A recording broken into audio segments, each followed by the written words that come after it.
Se você acha que hipnose é seguir um roteiro, repetir palavras certas ou aplicar uma técnica bem ensaiada, talvez você ainda não tenha visto a hipnose acontecer de verdade. Aqui, a hipnose não começa na indução. Ela começa na escuta, na relação e nas microdecisões que mudam uma sessão inteira. Este é o Hipnose Sem Script. Uma conversa sobre clínica real, uma postura ericksoniana e tudo aquilo que não cabe em fórmulas prontas. Eu sou Adam Brasil, terapeuta e formadora em hipnose ericksoniana, e esta temporada é um convite para ir além da indução. Seja bem-vindo, seja bem-vinda se você foi atraído pelo tema. Eu não sei se você é um profissional da área, eu não sei se você é alguém que quer usar a hipnose para desenvolvimento pessoal. Mas a ideia aqui é que eu compartilhe contigo um pouco da minha experiência com alguém que, quando fez um primeiro contato com hipnose ericksoniana, se apaixonou completamente. E nesse episódio de hoje, né, a gente tem a proposta é a gente fazer esse podcast, né, um podcast que vai ser essa primeira temporada, né, chamada Hipnose Sem Script. São 8 episódios pensados como um percurso do abandono das fórmulas prontas até uma comunicação mais profunda com o inconsciente.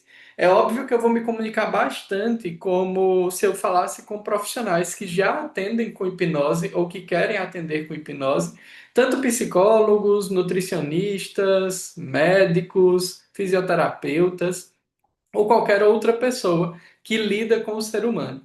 Entretanto, também é possível você aprender técnicas de comunicação desenvolvidas no modelo do Milton Erickson para se comunicar melhor com seus filhos, com seus amigos, com seu esposo, com sua esposa e com as pessoas que estão ao teu redor. Neste primeiro episódio, nós vamos falar um pouco sobre essa lógica da hipnose que não começa apenas na indução.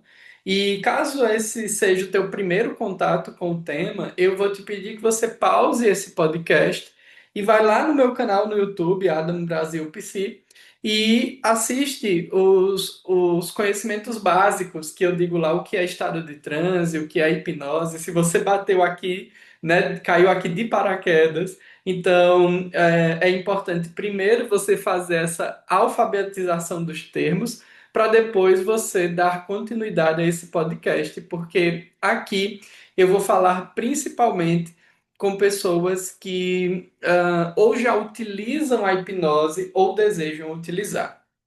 E, no final das contas, né, a gente vê alguns cursos de hipnose prática e a gente vê lá pessoas fazendo técnicas e repetindo técnicas de indução, inclusive pessoas aqui na internet fazendo muito sucesso porque aplicam técnicas, ensinam a aplicar técnicas que na maioria das outras pessoas funcionam, né? Então vai lá, fixação do olhar, relaxamento progressivo, né? Formas de induzir aquela pessoa. E no final das contas, é um estado interessante, é um estado importante. Você sente um relaxamento no corpo, ou algumas pessoas sentem relaxamento no corpo, mas aí fica a dúvida, né? E aí, o que fazer depois disso, né? Então, basicamente, a minha experiência clínica, ela parte de uma frase que eu ouvi de um professor certa vez, que dizia, colocar alguém em estado de transe é fácil, o problema é o que fazer depois disso. Então, dentro de técnicas da hipnose, a gente consegue auxiliar que o sujeito encontre recursos internos, a gente consegue reenquadrar experiências da infância ou até mesmo experiências do presente, porque existem pensamentos repetitivos que estão acontecendo no aqui e agora, mesmo que se justifiquem lá na infância, né? E a gente tem como, além desses reenquadramentos, né, construir junto com o sujeito novas posturas e novas respostas emocionais que começam já numa espécie de planejamento antes mesmo da indução, que começam em uma escuta bem executada e que começa talvez até mesmo na relação inicial. os meus alunos, seja de psicanálise, de hipnose, eu sempre pergunto a eles assim: pergunta ao teu cliente como que ele chegou até você. Porque esse percurso de como ele chegou até você, talvez já seja um processo de sintonia do inconsciente dele com a expectativa do trabalho que você vai fazer com ele. Então, se foi alguém que indicou, a pessoa que indicou, como que ela indicou, né? Qual experiência que ela teve com o teu trabalho, né? A pessoa que tá, se ele perguntou a outras pessoas sobre o teu trabalho, se ele foi nas tuas redes sociais, talvez a hipnose já comece em toda esse levantamento de recursos, todas essas ações iniciais, que para muita gente parece ser pouco relevante, mas que já é um movimento investimento, de investimento de energia mental, de investimento de tempo. Uma vez que ele faz essa conexão contigo, né? Aí inclusive essa hipnose já pode começar aí, né? No final das contas. Aí vem a fase de escuta. Eu, particularmente, não sei se é porque eu venho da psicanálise, mas eu, particularmente, fico muito atento a cada coisa que é dito, porque dentro de uma lógica de intervenção de hipnose ericksoniana, nós temos que ter um objetivo traçado, junto com o cliente, inclusive, né? Então, ok, eu tenho a técnica, você tem o problema, e qual é a tua expectativa no final das contas, né? E aí a gente vai construir, primeiro a gente vai avaliar se essa expectativa pode ser atendida ou não, e segundo a gente vai construir a percepção de quais vínculos sustentam essa manutenção do que essa pessoa está querendo mudar, né?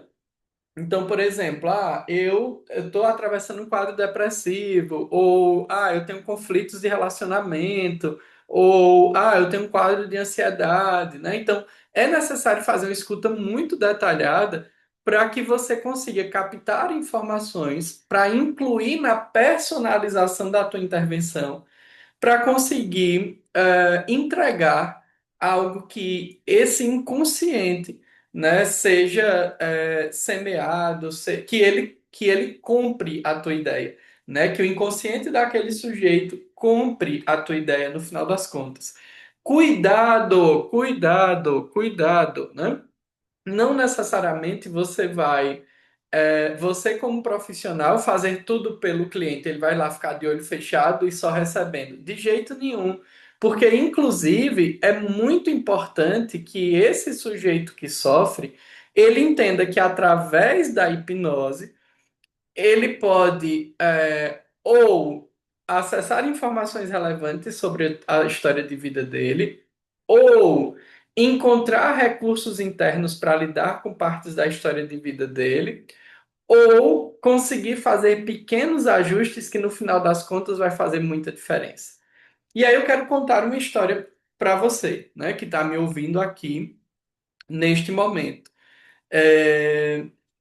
Muitas vezes a própria configuração de como o sofrimento foi instalado na vida do sujeito já guarda em si a semente para que aquilo seja diferente. Eu gosto muito da perspectiva de mudança de perspectiva, né? Só que às vezes a gente não consegue conduzir o sujeito para uma mudança de perspectiva porque ele fica ali brigando com a mente estruturada, com a mente racional e com a mente lógica.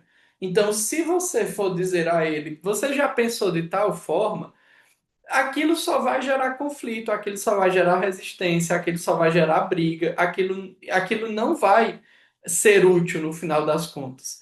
Então, quando nós criamos um processo de indução, quando nós levamos ele para um estado mais adequado e começamos a falar sobre mudança de perspectiva de outras áreas da vida, a gente deixa que a mente dele trabalhe na mudança de perspectiva que a gente está buscando inicialmente. A gente treina a mente dele através de um exercício personalizado, para ele mudar a perspectiva, para ele entender que existem mudanças de perspectiva. Então, a gente começa a usar metáforas, que no trabalho do Erickson é extremamente, né, conhecido. A gente começa a usar metáforas para que essa mudança de perspectiva, mostrando para ele que essa mudança de perspectiva acontece regularmente. Então, por exemplo, o Sol muda de posição durante o dia. Isso é fato, isso é inegável, né? Enfim, não é o Sol que muda, né? E também, enfim, né? Mas vamos lá. A percepção do Sol muda ao longo do dia, né? E ao longo dos dias, porque vai ter um dia em que o Sol vai estar, né, nublado, que vai ter uma nuvem na frente dele. Vai ter um outro dia em que ele vai estar mais intenso. Vai ter regiões do planeta que nascem mais cedo, regiões do planeta que nascem mais tarde. Isso é óbvio, isso é inegável, né? Isso é fato.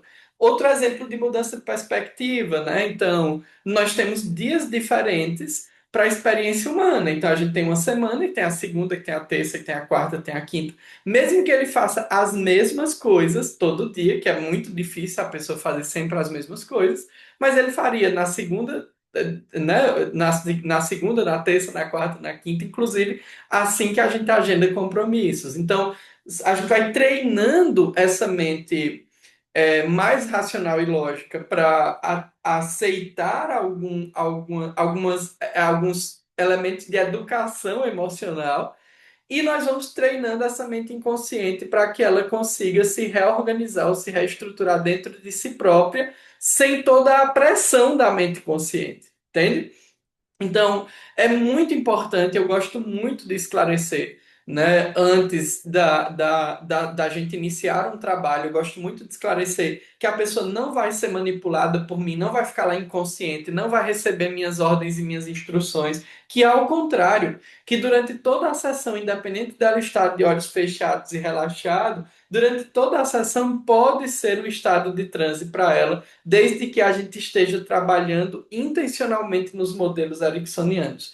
Então, eu gosto de falar para ela sobre a distorção de tempo, a distorção de espaço, né? Então, como que você vai perceber que esse estado de transe está acontecendo contigo, né? E principalmente essa postura ericksoniana em que o estado de transe é um estado natural, né? Então, se você chegou aqui e não conhece ainda o trabalho do Erickson, para o Erickson, né, o estado de transe é um estado natural do ser humano, em que todo ser humano entra e sai de estado de transe várias vezes ao longo da vida e que o nosso trabalho como hipnoterapeuta é conduzir esse sujeito para um estado adequado para que a gente consiga promover junto com ele alguns ajustes, algumas mudanças e revele uma vida diferente do que ele vem vivendo até aqui, de uma forma muitas vezes escravizada, né, por ideias sobre si mesmo, por experiências traumáticas da infância, enfim, né, por esse processo de adoecimento e de sofrimento emocional, né? E aí o Erickson ele entende que todo ser humano é hipnotizável, né? Não é a pessoa ser resistente ou não, é a técnica que não é mais adequada, né? Então, como que eu como terapeuta ericksoniano, vou personalizar o suficiente para conseguir convencer essa mente, que muitas vezes é cheia de barreiras e de resistências, a entrar em estado de transe, tá bom? Então, eu sei que eu trouxe aqui um monte de informação para ti. Eu torço para que você fique comigo até o final, até o oitavo episódio. Eu vou organizar algumas ideias e algumas informações. Esse é o primeiro episódio, então eu quis dar essa geral aí para ti. E se ao longo desse episódio você percebeu que se comunicar não é apenas escolher palavras, mas aprender a dialogar com níveis mais profundos da experiência humana, então você já tocou no coração da hipnose ericksoniana. Eu tenho uma formação, e essa formação foi pensada principalmente para terapeutas e profissionais que trabalham com pessoas, mas os seus fundamentos atravessam qualquer relação em que escuta, presença e vínculo façam diferença no consultório, no casal ou na família. Em algum momento, se fizer sentido aprofundar essa forma de comunicação com o inconsciente, ou seu inconsciente, ou das pessoas com que você se relaciona, eu te encontro lá na minha formação também. Até o próximo episódio. Valeu!